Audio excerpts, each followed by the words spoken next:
Hello friend, I love ইউতে সবাইকে welcome. So friend, আজকে আমাদের তো পুজো দেখতে পাচ্ছ। প্রথমে আমি এগুলো কেকে নিলাম, বরণদাটাকে কাজিয়ে দিলাম, দিয়ে আমরা ঠাকুরাকে সবাই মিলে চলে গেলাম। তারপরে এসে একটুখানি আমরা বসতে বসতে তারপর সময় চলে গেলাম, দিয়ে ঠাকুরটাকে আমাদের বাড়িতে ঢুকছে। ঠাকুরটা দেখানো হয়ে গেলে এবার দুপুরের বেলা। দুপুরে আমি তো উপোস করেছিলাম, তাই কিছু খাইনি, সবাইকে খেতে দিয়ে দিলাম। এদিকে ভাত, সোয়াবিন, ডাল, আর এদিকে হচ্ছে আলু ভাজা। এটাই দুপুরে মেনু ছিল। তারপর এখানটা সাজগোজ হচ্ছিলো, ঠাকুরের বাবা আলপনা দিয়েছে। তারপর এখানে পুজোর গোজ হচ্ছিলো, জেঠি শুনছে দিদি সব নাড়ু বানাচ্ছে। তারপরে বরণ হয়ে গেল, দিয়ে পুজোয় বসে গেছে। সন্ধেবেলার পুজোয় দেখতেই পাচ্ছ, পুজোয় বসে গেছে। দেখো বাইরে থেকে দেখো কি সুন্দর লাগছে সাজানোটা, দেখতে পাচ্ছ। রজনীগন্ধার গেট দিয়ে লাইট করেছিল। দেখো তো রাত্রিরে খাওয়ার সময় আমাদের প্রথম ব্যাচ বসে গেছে। আমাদের এখানে বুফে সিস্টেম করেছিল। দেখো মায়ের মুখটা কি সুন্দর লাগছে পুজোর সময়। আমাদের বাচ্চাটা পুরোটা ফুল দিয়েই সাজিয়েছে।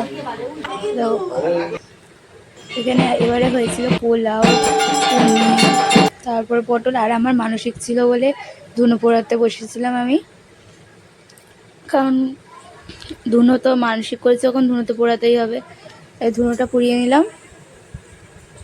ওই দেখো ঠাকুরমশাই ধুনো দিয়ে দিচ্ছে। ঠিক আছে, অনেকটাই উঠেছিল আগুন, আমার একটু ভয় লাগছিল, সে ঠিক আছে।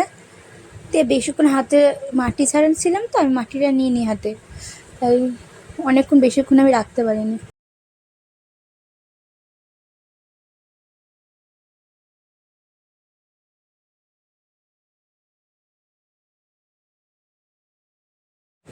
তারপর পুজোর শেষের দিকে হোম হচ্ছে, আর তখন একটু আমি ঢাক বাজিয়ে নিলাম।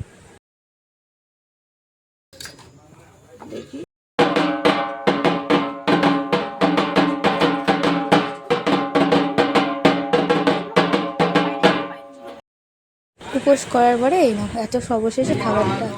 তারপরে এখন হলো সকালের পুজোতে বসেছে।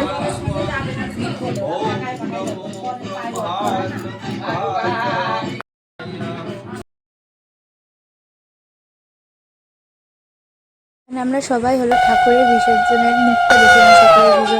তারপর এখানে মা বরণ করছে, বরণ হয়ে গেলে সবাই বেরিয়ে যাবে। আমাদের নিয়ম আছে সবাই উল্টো দিক করে ভেতরে ঢুক। আমাদের এখানে সবাই খুব মজা করেছে। আমাদের যেহেতু বাজনা হয়েছিল, সবাই ঠাকুরের সাথে নাচা, বেরোনো।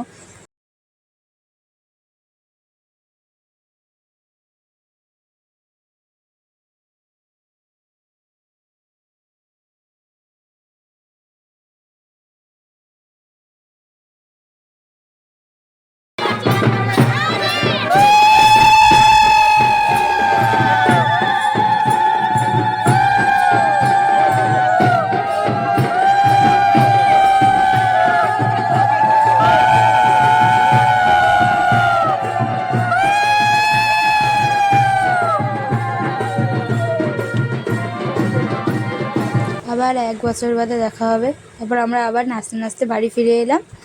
বাড়ি এসে বাড়ির সামনে একটু কিছুক্ষণ বাজালো, দিয়ে আবার পরের বছর।